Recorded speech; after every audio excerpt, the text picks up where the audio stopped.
Makanya Yesus itu harus mati. Yang mati menebus dosa bukan Bapa.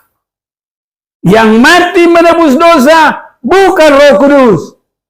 Yang mati menebus dosa adalah Yesus Kristus sendiri. Itu sebabnya kadang saya bingung. Orang besar, pendeta besar, dia berkata bukan Yesus juru selamat. Bapa di surga. Mana Bapa di surga pernah kena dengan manusia berdosa? Tidak boleh. Tidak bisa. Kenapa Yesus harus menjadi juru selamat? Karena Yesus itu sudah meninggalkan kealahannya. Nanti kalau sudah kembali lagi kepada kealahannya, nggak boleh lagi saudara-saudaraku sembarang-sembarang kita menyentuh dia. Nggak boleh. Dan itu sebabnya di dalam Filipi pasal yang kedua, ayat yang ke-6, yang walaupun dalam rupa Allah tidak menganggap kesetaraannya dengan Allah.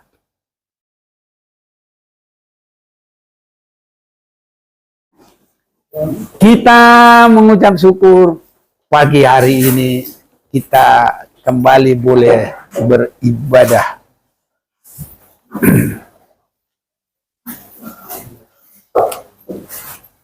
Saya mau mengajak kita langsung membaca firman Tuhan dari kitab Ibrani.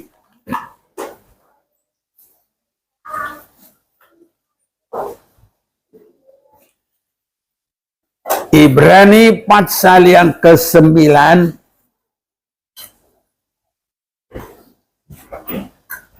ayat yang ke-22 saya bacakan. Dan hampir segala sesuatu disucikan menurut hukum Taurat dengan darah. Tanpa penumpahan darah tidak ada pengampunan. Mari kita baca bersama-sama 1, 2, 3. Dan hampir segala sesuatu disucikan menurut hukum Taurat dengan darah. Dan tanpa penumpahan darah tidak dapat pengampunan. Saudara-saudaraku, apa yang kita perhatikan di sini,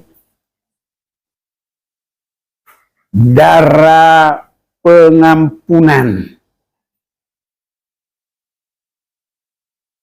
darah pengudusan. Ini sangat penting sekali kalau ada kerinduan masih ke dalam hidup yang kekal selama-lamanya. Karena bersama dengan Tuhan itu tidak boleh ada sedikit dosa, tidak boleh ada sedikit noda. Dulu Lucifer dalam dia ada sedikit kesombongan atau ada kesombongan, ya. Besar kecilnya hanya Tuhan yang tahu. Jadi saya nggak boleh bilang sedikit. Di dalam dia ada kesombongan. Bahkan itulah permulaan dalam Alkitab disebut ada dosa dan harus menjadikan satu perpisahan dengan Bapa surga dengan malaikat-malaikat kudus. Karena dosa adalah memisahkan dari Bapa surga, dari Tuhan kita. Walaupun Tuhan itu sangat baik, maha pengasih, tapi yang jadi pemisah itu adalah dosa. Kita mungkin sudah bisa menghafal ini, tapi kita akan tetap membaca dari Alkitab, biar tetap semua berdasar kebenaran firman. Dalam Yesaya 59, perikop paling atas, dosa adalah penghambat keselamatan. Karena darah itu tadi adalah kepada keselamatan. Sesungguhnya tangan Tuhan tidak kurang panjang untuk menyelamatkan, dan pendengarannya tidak kurang tajam untuk mendengar, tapi yang merupakan pemisah antara kamu dan Allahmu ialah segala kejahatanmu, dan yang membuat dia menyembunyikan diri terhadap kamu sehingga ia tidak mendengar ialah segala dosamu. Jadi jelas dosa adalah yang memisahkan. Di sini kita tidak akan bisa merubah, menolak, membantah ketetapan Tuhan. Itu sebabnya Tuhan memberikan satu, baru kalau orang sakit dikasih obat, ya, atau ada juga menyebut penawar, ya, atau yang boleh menyelesaikan. Jadi yang boleh menyelesaikan dosa itulah darah yang tercurah. Jadi harus ada darah yang tercurah. Roma pasal 3 ayat 10, seperti ada tertulis, tidak ada yang benar, seorang pun tidak.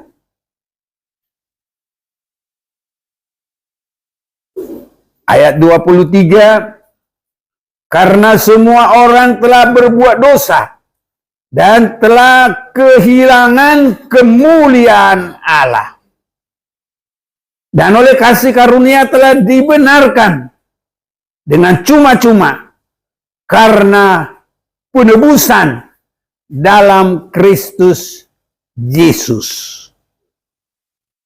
Jadi penebusan dalam Kolose juga disebut pendamai, pemersatu. Jadi hanya darah yang menjadi pemersatu. Sekarang kita akan perhatikan, dan nanti selanjutnya kita lihat hasil dari penebusan darah. Dua bagian penebusan. Dan saya lihat itulah yang ada dalam setiap jalan kerohanian, keagamaan, dan yang mengatakan nama Tuhan Pencipta. Ada dua hal yang kita akan perhatikan. Di dalam Ibrani ini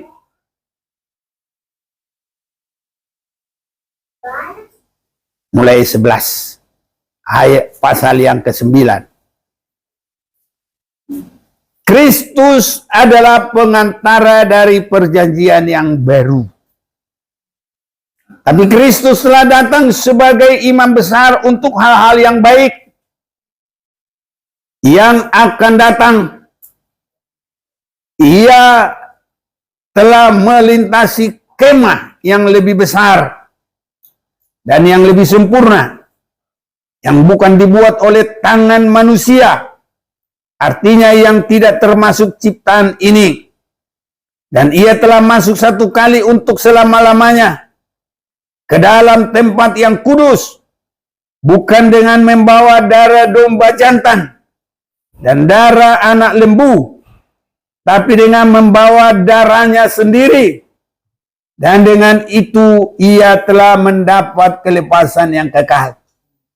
Sebab jika darah domba jantan dan darah lembu jantan dan percikan abu lembu muda menguduskan mereka yang najis sehingga mereka disucikan secara lahiriah, betapa lebihnya darah Kristus yang oleh Roh yang kekal telah mempersembahkan dirinya sendiri kepada Allah sebagai persembahan yang tidak bercacat, akan menyucikan hati nurani kita dari perbuatan-perbuatan yang sia-sia, supaya kita dapat beribadah kepada Allah yang hidup.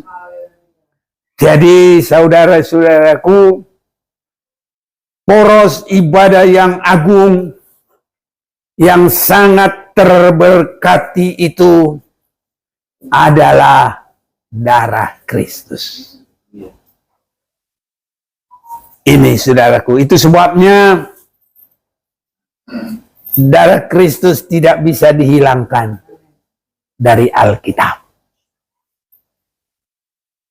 Darah Kristus tidak boleh terpisah dari Alkitab. Karena kita akan perhatikan dari sejak jauh sekali, kalau Adam itu berdosa, mereka mencoba menutupi kehidupan yang sudah malu, menutupi ketelanjangannya dengan daun pohon ara. Ini sudah merupakan satu gambaran. Mungkin orang sekolah berkata tipologi. Ya, begitu. Jadi,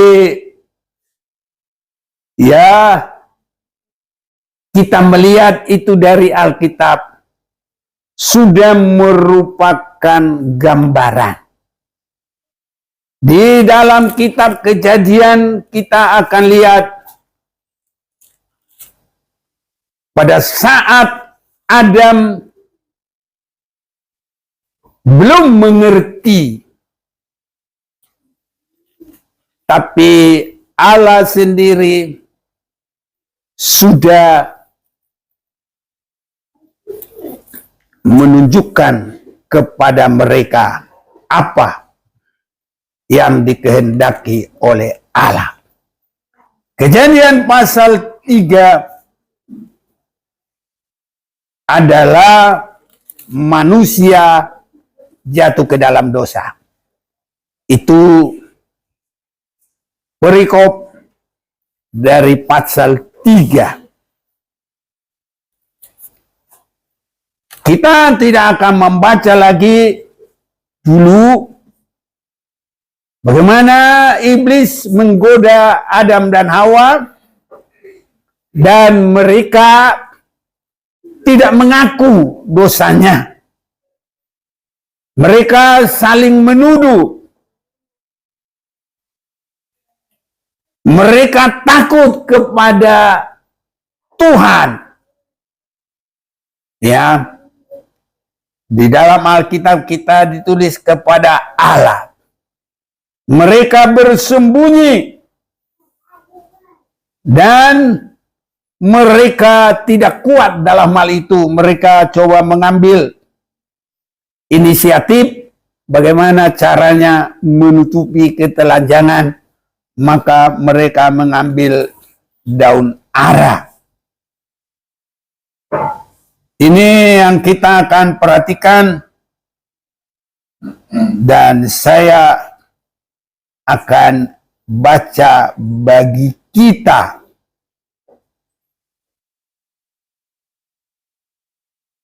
Saya mau baca ayat 21. Dan Tuhan Allah membuat pakaian dari kulit binatang untuk manusia dan untuk istrinya itu, lalu mengenakannya kepada mereka. Ya, jadi ini saudara-saudaraku, sebagai pengalaman pertama manusia, kalau manusia itu ya sudah merasa telanjang, tidak berani lagi. Untuk itu saya akan tetap bacakan pasal 3 ini ayat yang ke-6. Perempuan itu melihat bahwa pohon itu baik untuk dimakan dan sedap kelihatannya, lagi pula pohon itu menarik hati karena memberi pengertian. Lalu ia mengambil dari buahnya dan dimakannya dan diberikannya juga kepada suaminya yang bersama-sama dengan dia, dan suaminya pun memakannya. Maka terbukalah mata mereka berdua. Mereka tahu bahwa mereka telanjang. Lalu mereka menyemat daun pohon ara dan membuat cawat. Saudara-saudaraku, inilah keadaan manusia pada pertama sekali. Masih beruntung mereka mengenali diri. Mereka tahu diri. Jadi mereka merasa malu dan takut. Sehingga mereka masih ada kerinduan untuk menutupi supaya mereka tidak malu. Ini saudaraku masih baik, masih ada yang baik dalam keinginan manusia. Merasa malu, tahu keadaan dirinya. Makanya kalau sudah tidak tahu lagi, tidak sadar lagi, orang gila itu namanya OG DJ. Orang gila di jalan, saudara. Kalau dia itu udah nggak sadar, mau apapun itu nggak malu. Ya, mana yang bikin sehat atau apa sudah nggak peduli dia.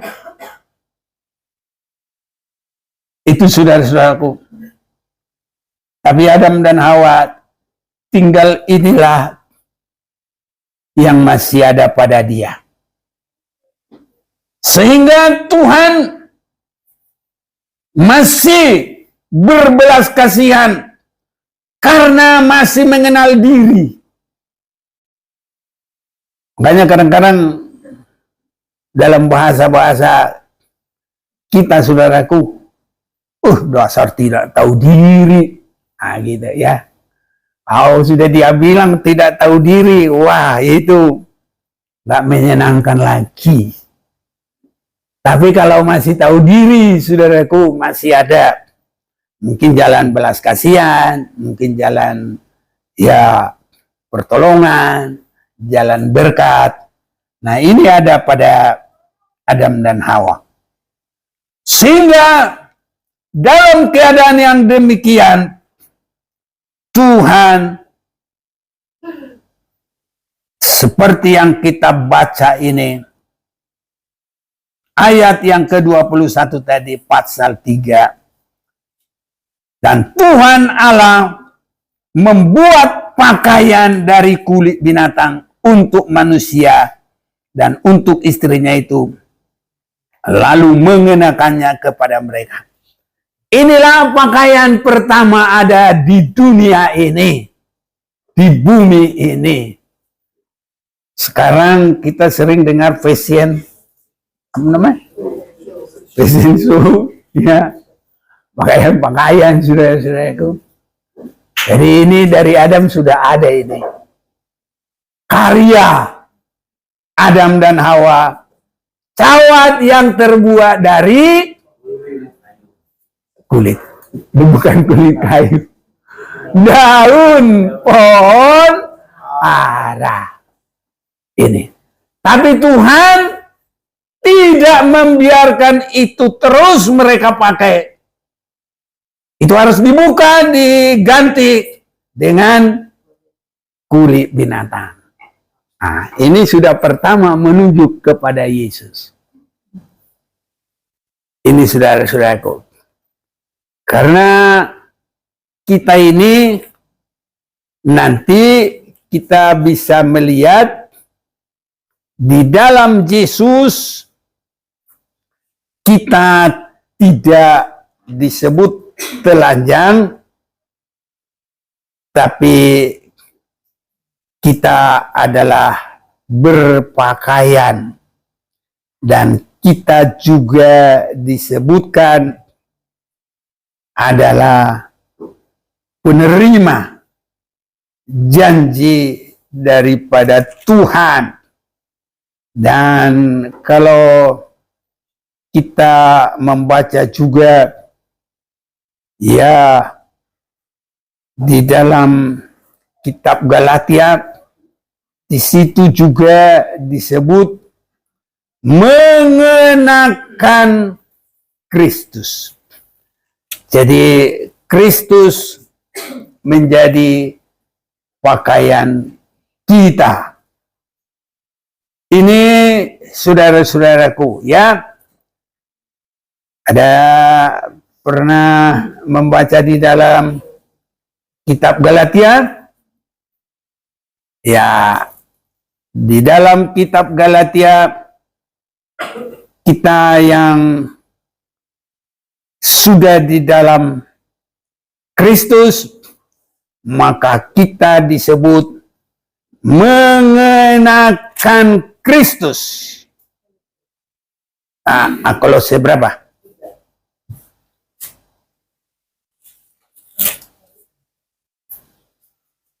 Aku mau cari yang di dalam Galatia.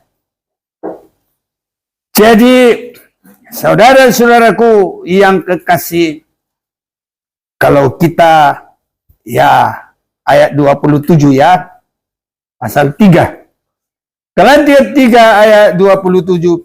Karena kamu semua yang dibaptis dalam Kristus telah mengenakan Kristus. Mengenakan itu memakai. Di dalam hal apakah ini disebut kita memakai? Kristus langsung menjadi korban untuk pakaian kita. Kalau tadi Adam, Bapa surgawi itu mengambil binatang dan mengambil kulitnya menjadi pakaian. Tapi bagi kita adalah Kristus sendiri jadi korban dan menjadi pakaian kita. Mengenakan. Kata mengenakan itu memakai. Ya. Kita sekarang mengenakan pakaian yang berwarna-warni. Ada putih, ada merah, ada coklat, ada biru. Apa aja lagi ini semua ini. Macam-macam. Ini saudara-saudaraku, kita semua ada berpakaian. Tapi yang paling inti sekarang, kita harus berpakaian rohani. Ini saudaraku. Pakaian jasmani, keindahan di bumi. Tapi pakaian rohani untuk kita boleh bersama dengan Tuhan kekal selama-lamanya. Dan pakaian rohani yang terindah, yang termahal, dan yang sah di hadapan Bapa Surgawi adalah Yesus Kristus jadi pakaian kita. Dengan apa itu terjadi? Jadi dia harus sebagai tersembelih. Makanya Yesus itu harus mati. Yang mati menebus dosa bukan Bapa. Yang mati menebus dosa bukan Roh Kudus. Yang mati menebus dosa adalah Yesus Kristus sendiri. Itu sebabnya kadang saya bingung. Orang besar, pendeta besar, dia berkata bukan Yesus juru selamat. Bapa di surga. Mana Bapa di surga pernah kena dengan manusia berdosa? Tidak boleh. Tidak bisa. Kenapa Yesus harus menjadi juru selamat? Karena Yesus itu sudah meninggalkan kealahannya. Nanti kalau sudah kembali lagi kepada kealahannya, nggak boleh lagi saudara-saudaraku sembarang-sembarang kita menyentuh dia. Nggak boleh. Dan itu sebabnya di dalam Filipi pasal yang kedua, ayat yang ke-6, yang walaupun dalam rupa Allah tidak menganggap kesetaraannya dengan Allah. Ini harus mengerti ini. Kalau tidak mengerti, tidak bisa nanti mengerti kepada keselamatan. Dan Yesus satu-satunya juru selamat. Tidak ada yang lain. Ini. Filipi 2 ayat yang ke-6, yang walaupun dalam rupa Allah tidak menganggap kesetaraannya dengan Allah itu sebagai milik yang harus dipertahankan, melainkan telah mengosongkan dirinya sendiri. Mengosongkan dari apa? Dari kebesarannya, dari kuasanya, dari kemuliaannya, dari kealahannya. Dia mengosongkan diri.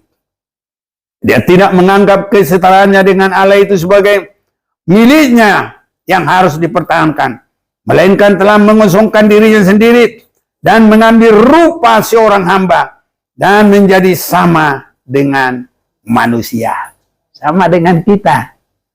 Itu sebabnya perempuan berdosa juga meminyaki kakinya boleh. Ya, perempuan berdosa juga menjama jubahnya boleh. Wah, kalau Allah itu masih jauh saja dengan kemuliaannya itu, kita nggak bisa dekat-dekat lagi. Ya, jadi itu sebabnya Yesus itu Allah yang meninggalkan kealahannya untuk menjadi manusia. Dan itulah satu-satunya juru selamat. Itu sebabnya tadi kita sudah dengar segala sesuatu itu disucikan dengan darah. Ya. Tetapi kita lihat ada penyucian sebagai mengawali petunjuk. Kalau tadi merupakan gambaran waktu kepada Adam, ini mulai praktek lebih mendekati kepada kematian Yesus, korban Kristus. Ibadah bangsa Israel harus disucikan melalui darah. Kita baca dulu dari Ibrani, atau mau langsung juga dari kitab Imamat pasal yang keempat.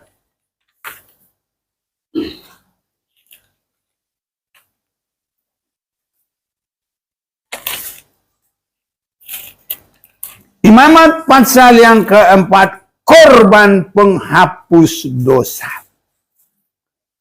Ayat yang kedua, katakanlah kepada orang Israel apabila seorang tidak dengan sengaja berbuat dosa dalam sesuatu hal yang dilarang Tuhan, dan ia memang melakukan salah satu daripadanya, maka jikalau yang berbuat dosa itu imam yang diurapi, sehingga bangsanya turut bersalah, haruslah ia mempersembahkan kepada Tuhan karena dosa yang telah diperbuatnya.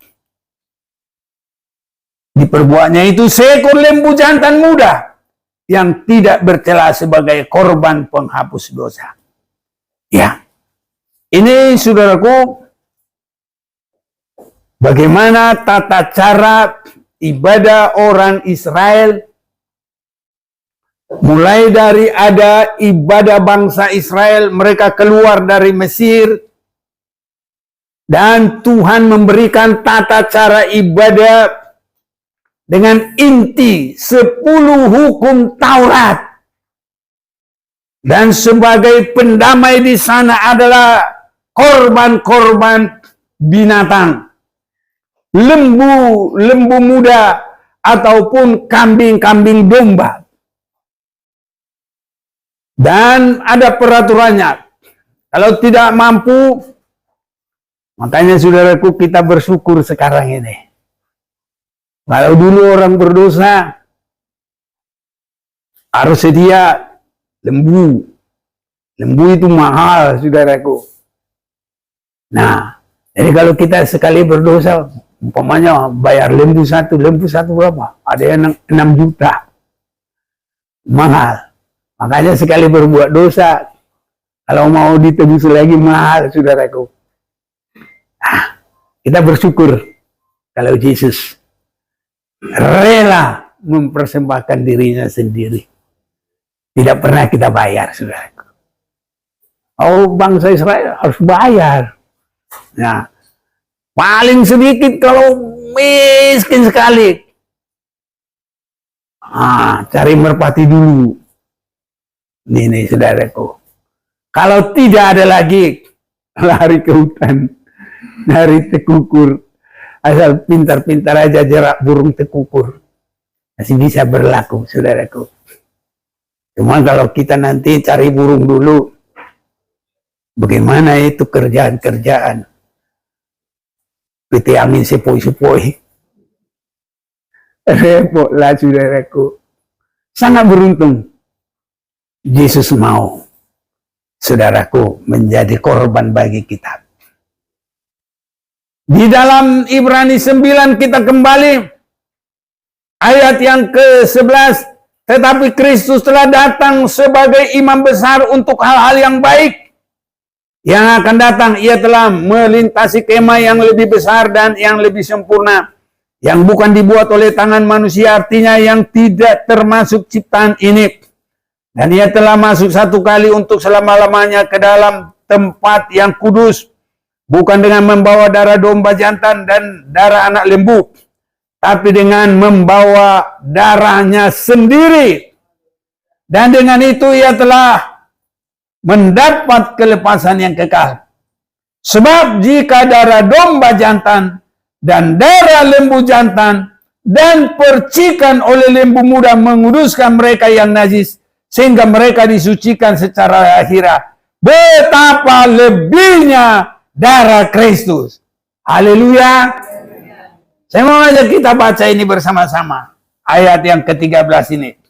1, 2, 3. Sebab jikalau darah domba jantan dan darah lembu jantan dan percikan abu lembu muda menguduskan mereka yang najis, sehingga mereka disucikan secara lahiriah, betapa lebihnya darah Kristus yang oleh Roh yang kekal telah mempersembahkan dirinya sendiri kepada Allah sebagai persembahan yang tidak bercacat dan menyucikan hati nurani kita dari perbuatan-perbuatan yang sia-sia, supaya kita dapat beribadah kepada Allah yang hidup.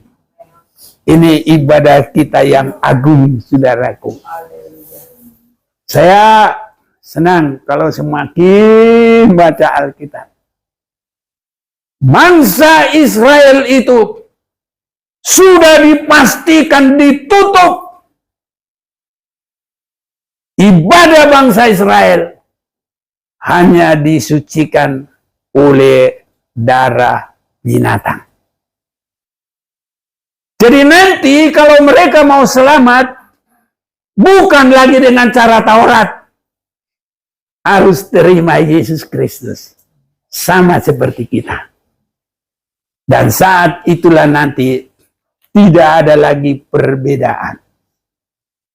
Kolose pasal yang ketiga, ayat yang ke-9 mulai. Jangan lagi kamu saling mendustai, karena kamu telah meninggalkan manusia lama serta kelakuannya.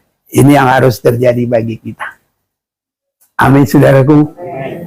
Kiranya Tuhan tolong kita semua, kita merindukan menanggalkan hidup lama. Itu baju-baju lama. Dan mengenakan manusia baru. Mengenakan pakaian apa enggak? Ya, jadi pakaian kita adalah manusia baru. Amin. Kita semua sudah berpakaian manusia baru. Caranya bagaimana? Tuhan ampuni semua dosa-dosaku. Darah Yesus sucikan saya. Biarlah saya menjadi manusia baru. Nah, itu berpakaian, saudaraku.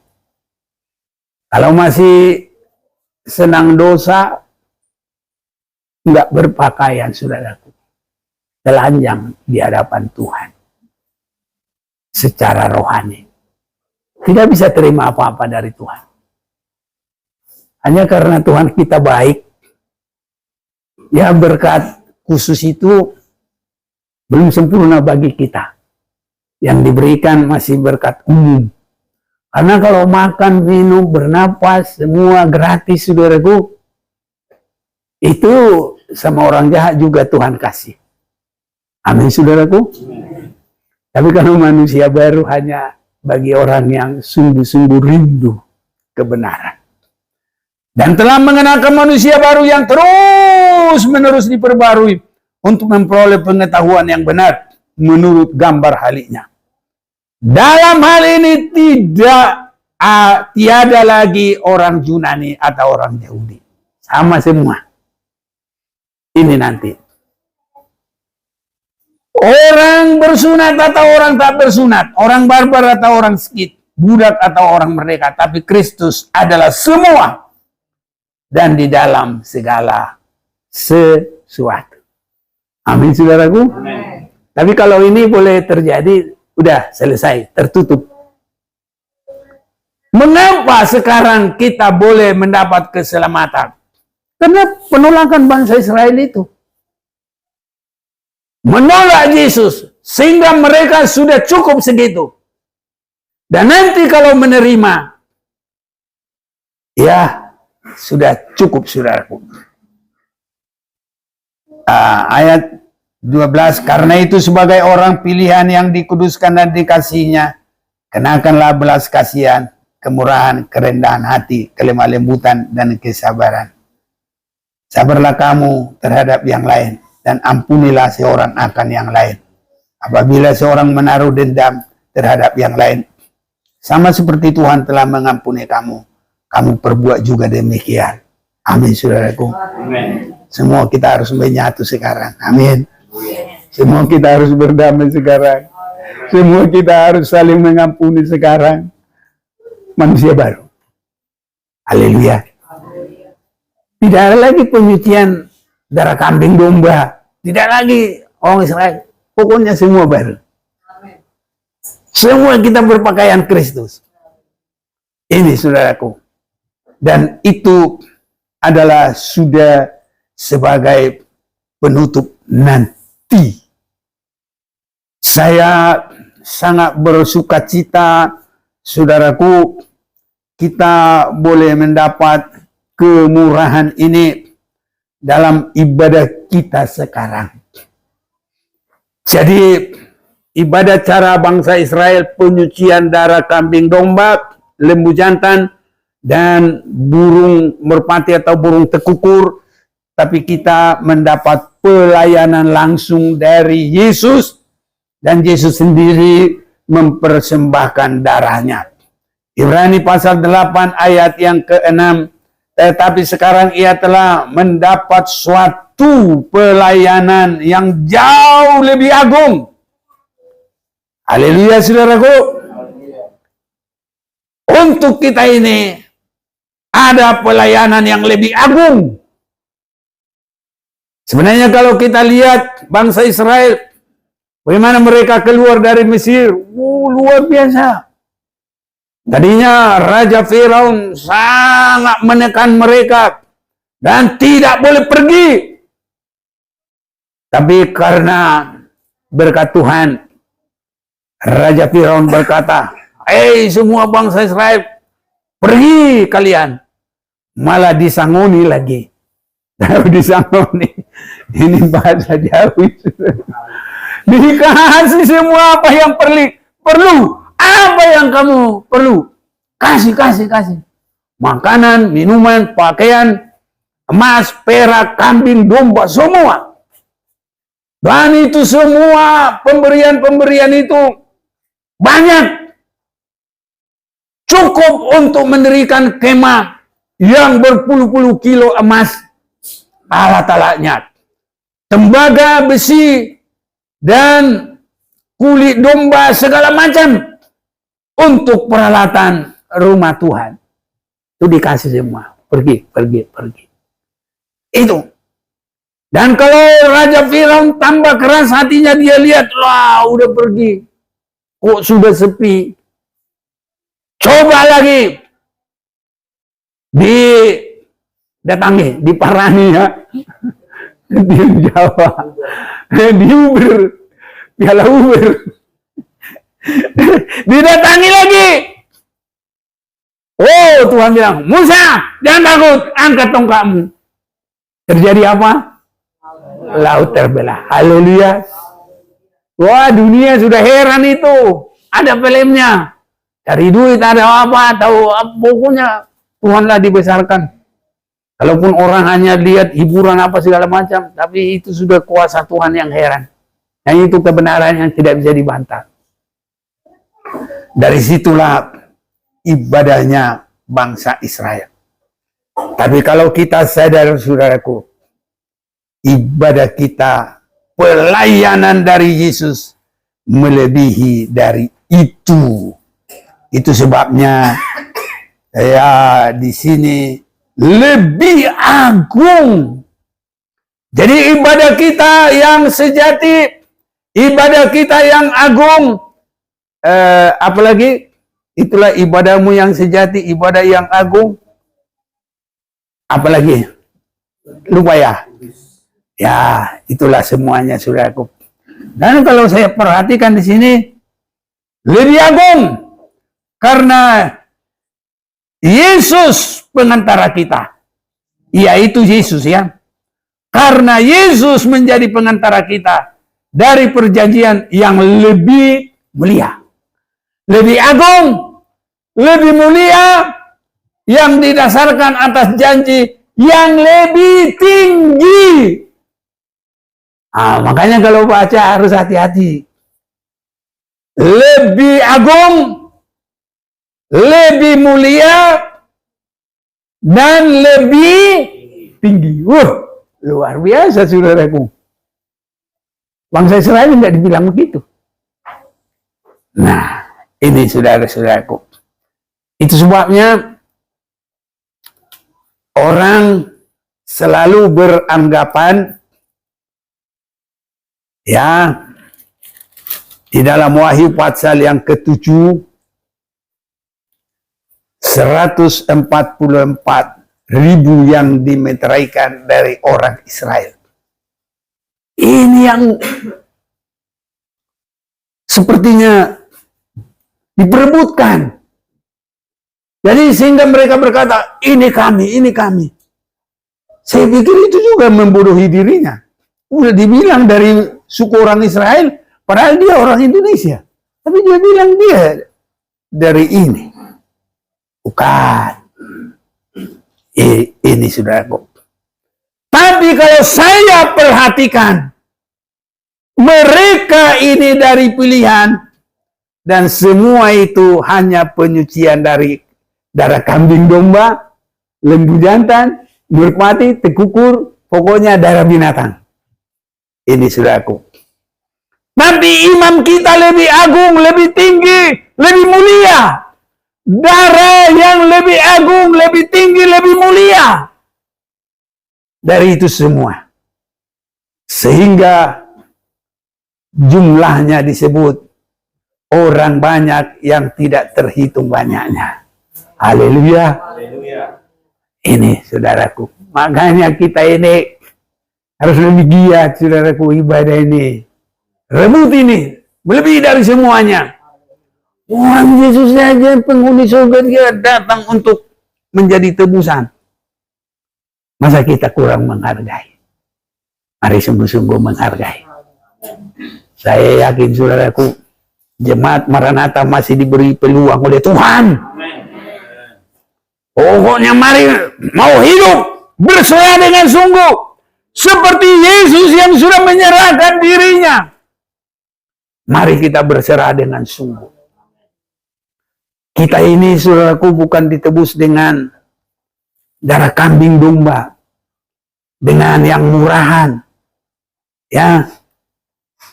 Bukan. Tapi yang sangat mulia. Yang termahal. Bukan emas. Bukan perak. Tapi 1 Petrus 1. Ayat yang ke-18. Sebab kamu tahu bahwa kamu telah ditebus dari cara hidupmu yang sia-sia yang kamu warisi dari nenek moyangmu itu. Bukan dengan barang yang fana. Jadi bukan barang duniawi. Bukan pula dengan perak atau emas. Melainkan dengan darah yang mahal. Haleluya. Ini harus kita semua baca ini. 1, 2, 3, 18. Sebab kamu tahu bahwa kamu telah ditebus dari cara hidupmu yang sia-sia, yang kamu warisi dari nenek moyangmu, yang bukan dengan barang yang fana, bukan pula dengan perak atau emas. Lebih kencang, melainkan dengan darah yang mahal, yaitu darah Kristus, yang sama seperti darah anak domba, yang tidak bernoda dan tak bercacat. Masa nanti ada lagi orang berkata, bukan Yesus juru selamat? Bingung saya. Kalau yang berkata itu orang seberang sambil ngenyek, sambil menghina. Tapi kalau orang Kristen, keterlaluan. Orang bilang terlalu. Apalagi orang terkenal, Kristen terkenal, pendeta besar, dokter, apalagi? Insinyur. Bukan insinyur.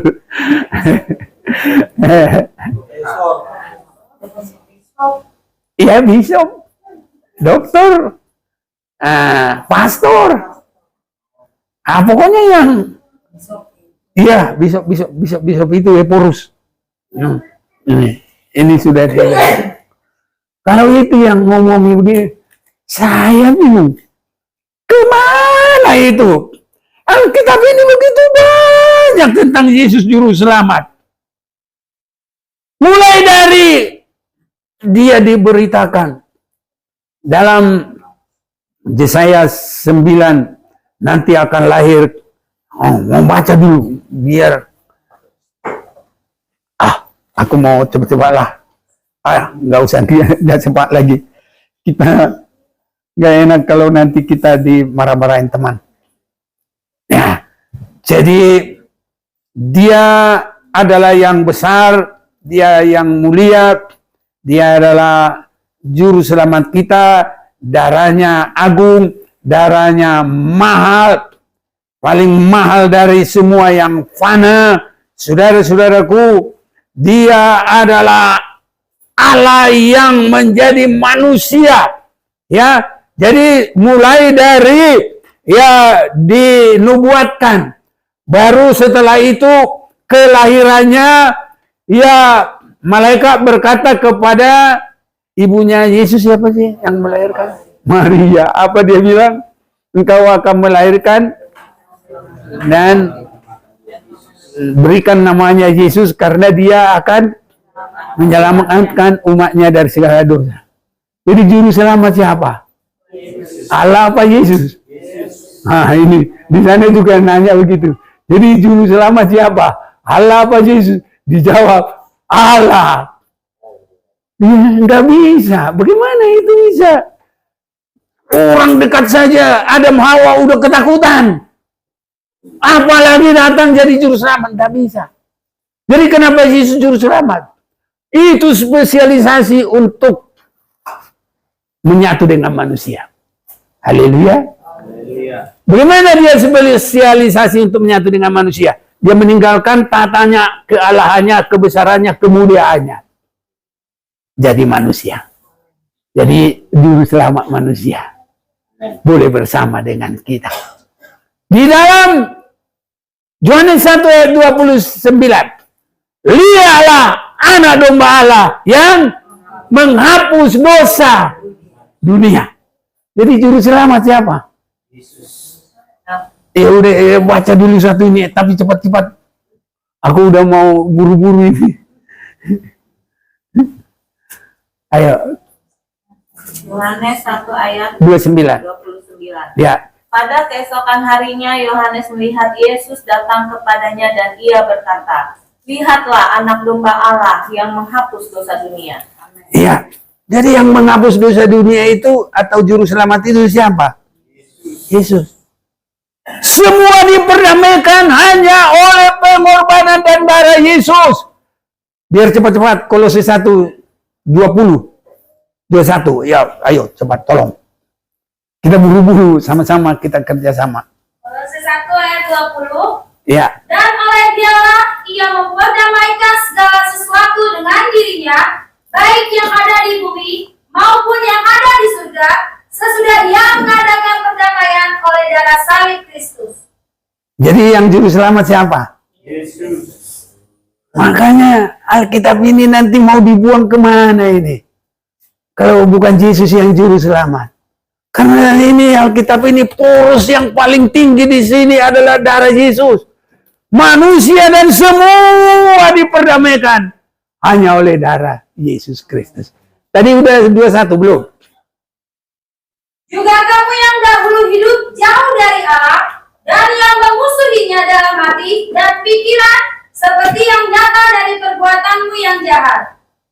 Ya. Sekarang diperdamaikannya di dalam tubuh jasmani Kristus oleh kematiannya untuk menempatkan kamu kudus dan tak bercela dan tak bercacat di hadapannya. Jadi juru selamat siapa? Yesus. Kalau dia tidak mau menerima Yesus juru selamat, berarti dia bukan diberkati Yesus. Ya, kita bersyukur saat ini biar Roh Kudus jamah hati kita. Darah Yesus menyucikan kita semua, memeteraikan kita. Sehingga kalau kita lihat, kita sudah baca tempoh hari Wahyu pasal yang ke-7 itu 144 dari orang Israel. Tapi ayat pasal 7 ini ayat 9. Kemudian daripada itu aku melihat sesungguhnya suatu kumpulan besar orang banyak yang tidak dapat terhitung banyaknya. Dari segala bangsa dan suku dan kaum dan bahasa berdiri di hadapan tahta dan di hadapan anak domba. Memakai jubah putih dan memegang daun palem di tangan mereka. Dan dengan suara nyaring mereka berseru, keselamatan bagi Allah kami yang duduk di atas tahta dan bagi anak domba. Anak domba itu artinya siap disembelih, siap berkorban. Itu hanya ada pada Yesus. Dan semua malaikat berdiri mengelilingi tahta dan tua-tua dan keempat makhluk itu. Mereka tersungkur di hadapan tahta itu dan menyembah Allah sambil berkata, amin, puji-pujian dan kemuliaan dan hikmat dan syukur dan hormat dan kekuasaan dan kekuatan bagi Allah kita sampai selama-lamanya. Amin. Dan orang dari antara tua-tua itu berkata kepadaku, siapakah mereka yang memakai jubah putih itu? Dari manakah mereka datang bersama kita? 1, 2, 3. Maka kataku kepada tuanku, Tuhan mengetahuinya. Lalu ia berkata kepadaku, mereka ini adalah orang-orang yang keluar dari kesusahan yang besar. Dan mereka telah mencuci jubah mereka dan membuat putih dalam darah anak domba. Siapa juru selamat? Yesus, nggak ada yang lain.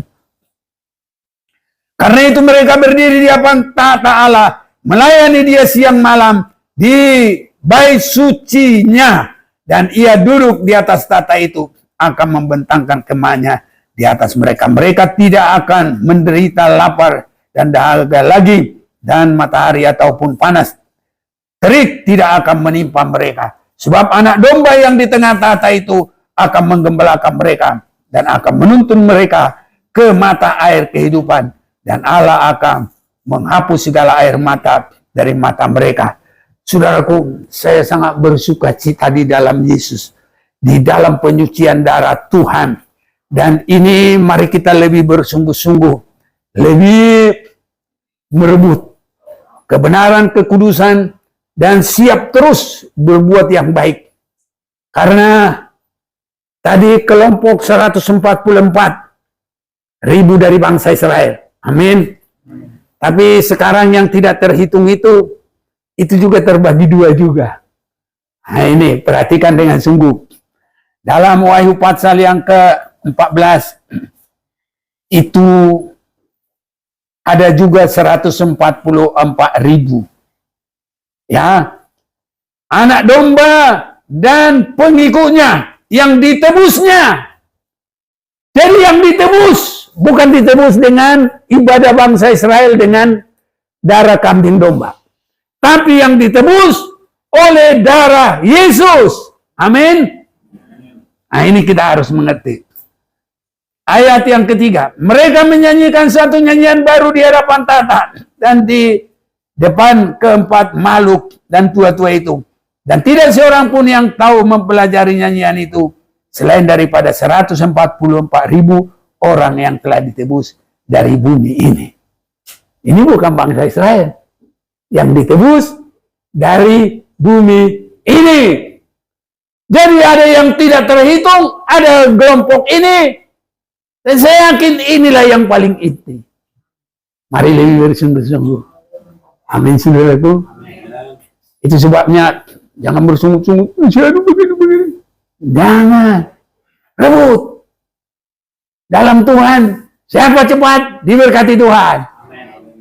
Kalau di kolam Bethesda, siapa yang bisa sembuh? Yang duluan. Amin. Usahakan. Number 1. Haleluya. Jangan nomor 2, nomor 3. Usahakan. Kita mau yang paling depan. Yang sangat diberkati oleh Tuhan. Melakukan segala sesuatu. Melayani segala sesuatu. Nah, menjadi pelopor. Saudara-saudara, mari.